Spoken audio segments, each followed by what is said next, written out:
Hello everyone, good morning to all of and welcome to online study point. दोस्तों, आज है 2 सितंबर और आज की इस वीडियो में हम 2 सितंबर से रिलेटेड करंट अफेयर के सभी इंपॉर्टेंट क्वेश्चन को कवर करने वाले हैं। तो यदि आप लोगों को इस वीडियो की पीडीएफ चाहिए तो आप हमारा मोबाइल एप्लीकेशन भी इंस्टॉल कर सकते हैं। इसमें आप लोगों को डेली क्विज, फ्री पीडीएफ और प्रतिदिन के करंट अफेयर का ऑडियो भी मिल सकेगा। साथ ही अब आप लोगों के लिए ऑनलाइन स्टडी पॉइंट के नोट्स भी अवेलेबल हैं, जो कि हिंदी और इंग्लिश लैंग्वेज दोनों में ही हैं। लिंक डिस्क्रिप्शन बॉक्स में दी हुई है, आप जाकर के फटाफट से इस एप्लीकेशन को इंस्टॉल कर लीजिए, क्योंकि आप सभी के फीडबैक काफ़ी अच्छे आ रहे हैं। अभी तक चैनल को सब्सक्राइब नहीं किया है तो सब्सक्राइब कर लीजिए। साथ ही बेल आइकन दबाना बिल्कुल मत भूलिएगा, ताकि आप लोगों को हमारे सभी वीडियो के नोटिफिकेशन सबसे पहले मिल सके। तो चलिए स्टार्ट करते हैं हमारा पहला क्वेश्चन। हाल ही में किस संस्थान ने ease of doing business index के प्रकाशन पर रोक लगा दी है? तो ये रोक अभी हाल ही में लगाई गई है वर्ल्ड बैंक के द्वारा, क्योंकि ease of doing business index ये वर्ल्ड बैंक के द्वारा ही रिलीज किया जाता है हर साल। अच्छा, ये रोक लगाई क्यों गई है? तो देखिए, इसके द्वारा जो डेटा रिलीज किया जाता है इसमें कुछ फेरबदल हुआ है। तो जो वर्ल्ड बैंक है ये पहले पिछले 5 साल में रिलीज किए हुए इंडेक्स की फिर से जांच करेगा, उसके बाद नई रिपोर्ट जारी करेगा। तो वर्ल्ड बैंक ने ईज ऑफ डूइंग बिजनेस के प्रकाशन पर रोक लगा दी है। यहाँ पर ध्यान देने वाली बात यह है कि कौन सा इंडेक्स या कौन सी रिपोर्ट कौन सा संस्थान जारी करता है। तो एक चीज आप लोगों ने जान ली है, ease of doing business index ये वर्ल्ड बैंक रिलीज करता है। सबसे पहले हम जानेंगे वर्ल्ड बैंक के बारे में। इसकी स्थापना हुई थी 1944 में, संचालन शुरू हुआ था 1945 से। हेडक्वार्टर स्थित है वॉशिंगटन डीसी में। इसके प्रेजेंट टाइम के अध्यक्ष हैं डेविड मलपास। ये वर्ल्ड बैंक के 13वें क्रम के प्रेसिडेंट हैं, जो कि अमेरिका से बिलोंग करते हैं। हाल ही में भारतीय मूल की जो अंशुला कांत है, ये वर्ल्ड बैंक में CFO यानी कि चीफ फाइनेंशियल ऑफिसर बनाई गई हैं। और देखिए, वर्ल्ड बैंक के द्वारा ease of doing business index 2019 release किया गया था, जिसमें भारत की रैंकिंग थी 63rd। टॉप पर रहा था न्यूजीलैंड। अब यहाँ पर इंडेक्स जारी करने की बात की ही जा रही है, तो आप अदर ऑप्शन को रिलेट कर सकते हैं, जैसे कि जो IMF है यानी कि अंतर्राष्ट्रीय मुद्रा कोष, इसके द्वारा जारी किया जाता है वर्ल्ड इकोनॉमिक आउटलुक। ये हर साल जारी किया जाता है, जिसमें कि ये बताता है कि किस देश की GDP वित्तीय वर्ष के लिए कितने रहने वाली है। इसके बाद जो वर्ल्ड इकोनॉमिक फोरम है, तो वर्ल्ड इकोनॉमिक फोरम के द्वारा 2019 में जेंडर गैप इंडेक्स रिलीज किया गया था, जिसमें कि भारत की रैंक थी 112वीं। टॉप पर था आइसलैंड। जो ट्रांसपेरेंसी इंटरनेशनल है, इसके द्वारा रिलीज किया जाता है करप्शन इंडेक्स यानी कि भ्रष्टाचार सूचकांक।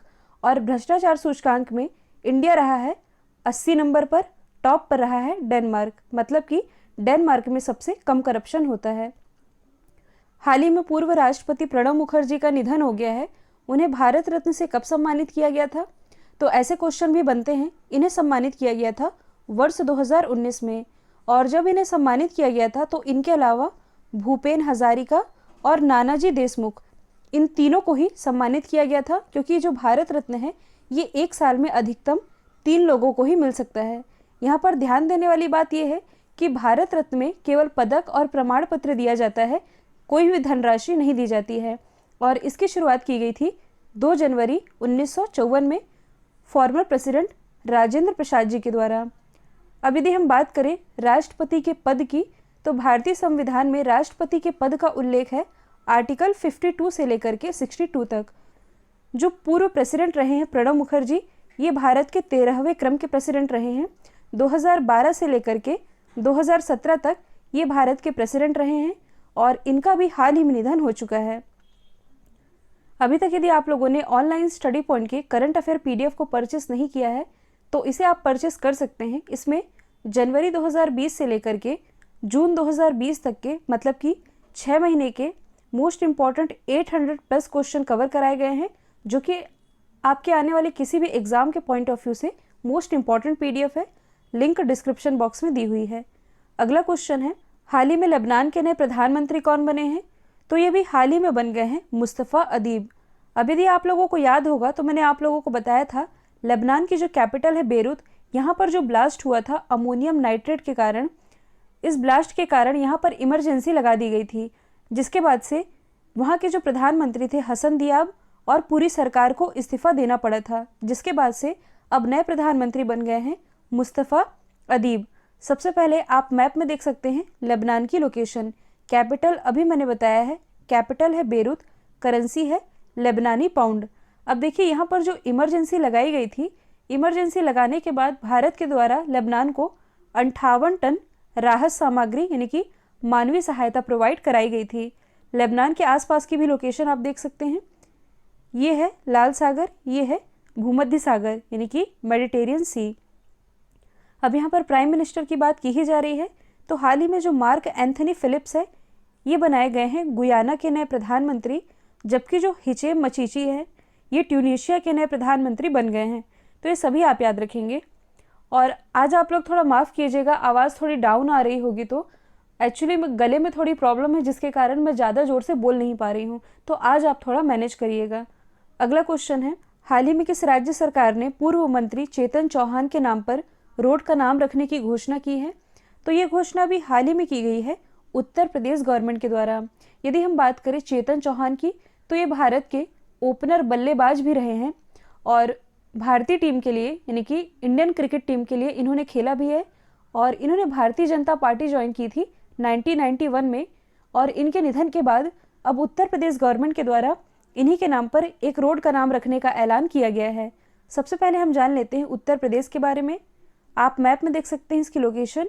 उत्तर प्रदेश की राजधानी है लखनऊ, ये गोमती नदी के किनारे बसा हुआ है। और लखनऊ ये किसका निर्वाचन क्षेत्र है?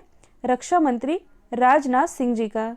मुख्यमंत्री हैं योगी आदित्यनाथ, गवर्नर है आनंदीबेन पटेल, जो कि मध्य प्रदेश के राज्यपाल का भी एडिशनल चार्ज संभाल रही हैं। उत्तर प्रदेश उच्च न्यायालय के मुख्य न्यायाधीश तो ये हैं जस्टिस गोविंद माथुर। लोकसभा सीटें हैं 80, सर्वाधिक हैं। राज्यसभा सीटों की संख्या है कुल 31।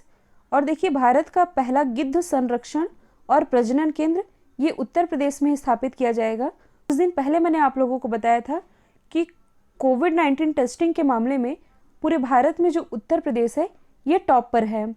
साथ ही एक स्कीम है मेजर ध्यानचंद विजय पथ योजना, जिसके बारे में मैंने आप लोगों को कल ही बताया था, ये उत्तर प्रदेश गवर्नमेंट की ही पहल है। अब यहाँ पर नाम बदलने की बात की जा रही है, तो सिक्किम से आप क्या रिलेट कर सकते हैं? बाईचुंग भूटिया का नाम मैंने आप लोगों को 2 दिन पहले ही बताया था।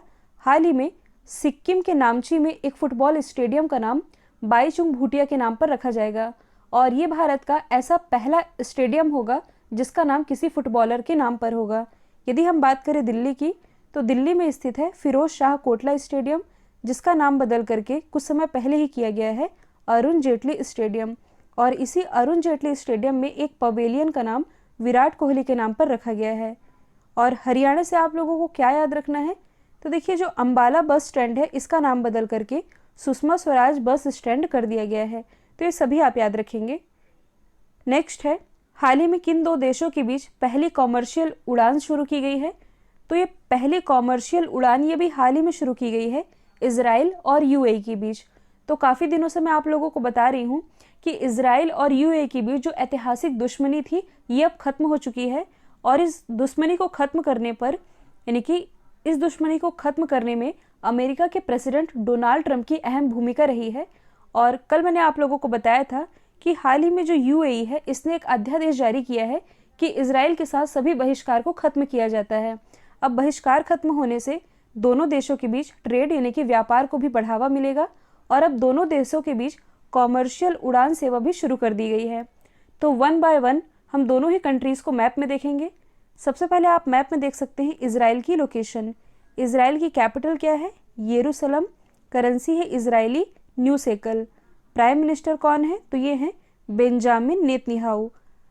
मैंने आप लोगों को बताया था तेल अवीव स्ट्रीट के बारे में, जो कि इजराइल में ही स्थित है।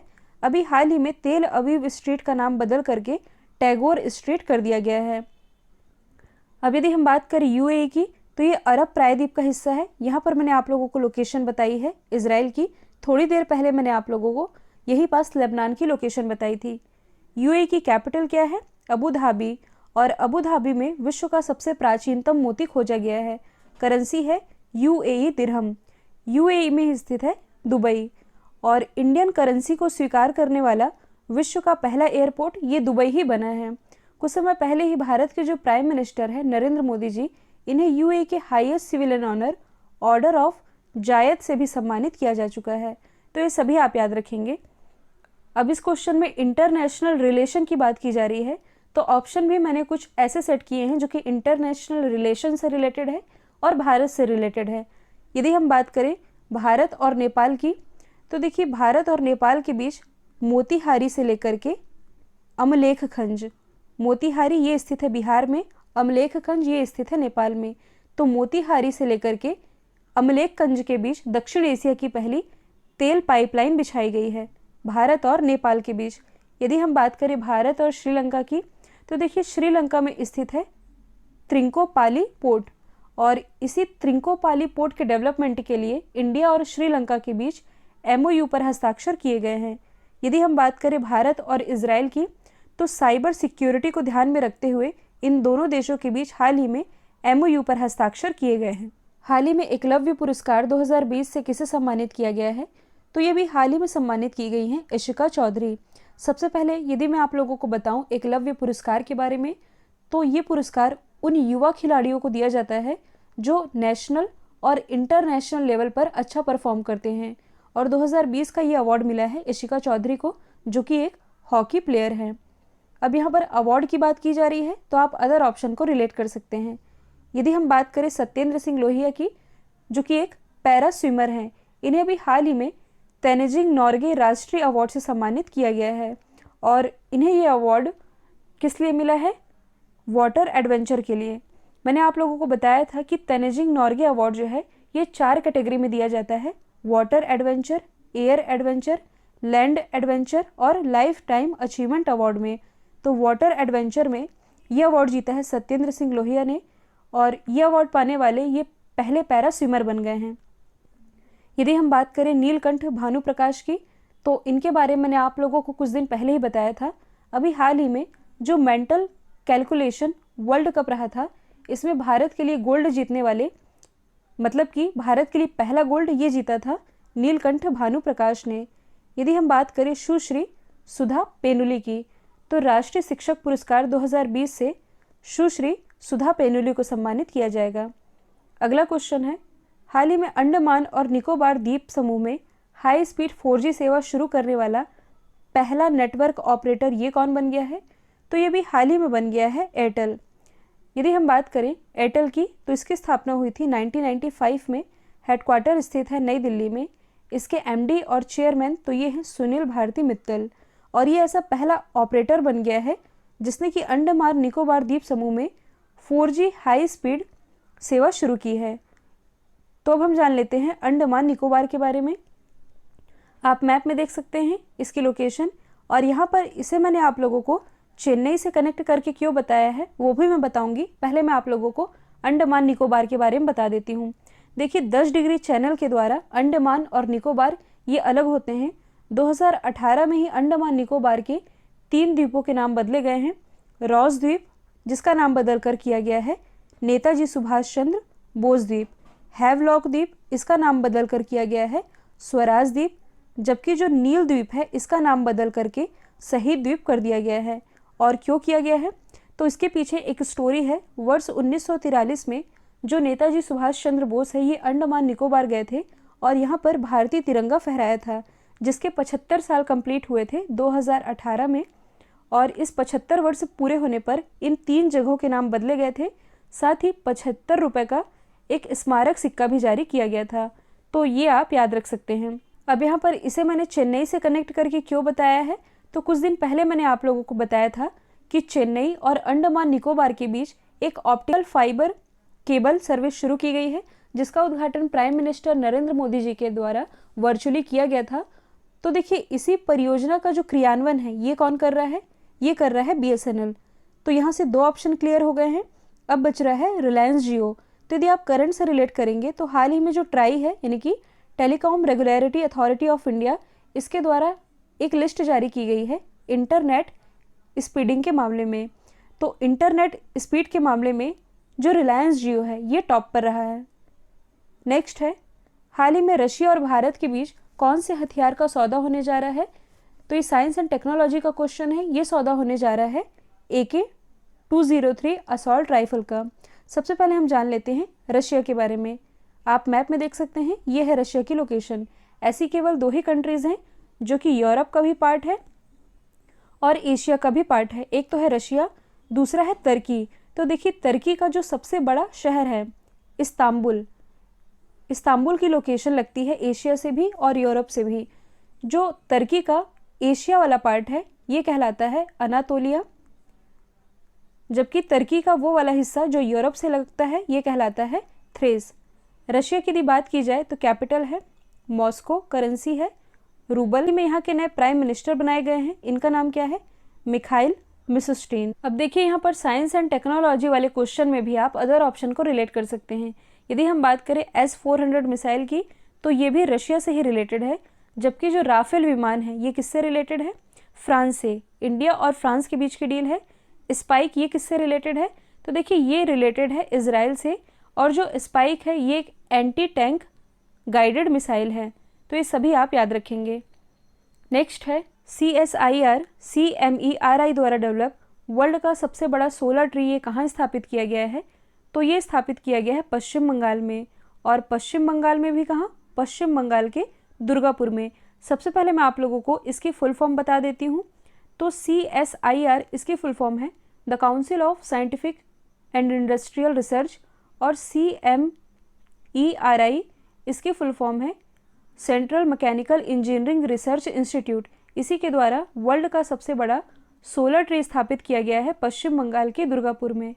और इसे इस तरह डिज़ाइन किया गया है कि सूर्य के प्रकाश के सामने प्रत्येक सोलर PV पैनल, जैसा कि आप इमेज में देख पा रहे हैं, ये सभी अच्छा परफॉर्म कर सकें। तो सबसे पहले आप मैप में देख सकते हैं पश्चिम बंगाल की लोकेशन। इसकी कैपिटल क्या है? कोलकाता। और ये बसा हुआ है हुगली नदी के किनारे। इसी हुगली नदी पर प्रसिद्ध हावड़ा ब्रिज बनाया गया है।